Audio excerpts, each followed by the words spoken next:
In this video, I will show you how to make object glow effects in CapCut. So after you open the CapCut, so now I add this as a background to my object. So I will go to this text and then I will add this text. So after I add this text, now I'll drag it to this section, this site. So from there, I'll select the text and go to this section and delete all the text. After I delete all the text, now I'll use a cycle object. I'll type in full stop. So here is the full stop. I'll increase the size to give me a new shape. So after you increase the size, as you can see now I get this cycle object. So now all you have to do now, select the object, go to this text, basic, scroll to down. If you scroll to down under the basics, click on this glow. So after I check on this glow, so as you can see now I get this glow effect. So there is two options. So the first one, it will show the glow at the bottom, and the second one, it will show the glow through the entire object. So I'll use this second one.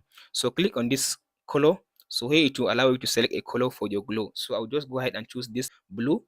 After I choose this color, so scroll to down again. So here there is two settings. There is intensity and there is range. So intensity, it will increase the size of the thickness of the glow. So if you take this intensity, it is increasing the thickness of the glow. So this range, it is increasing like the wide range of the glow, as you can see now. So you can go ahead now and choose your desire among these settings. So you can go ahead and play with these settings to choose your desire. After you finish, load to your object. So from there, you can go ahead now and complete your editing. And that's it, guys, on how to add glow effect to object in CapCut. Be sure to like and subscribe.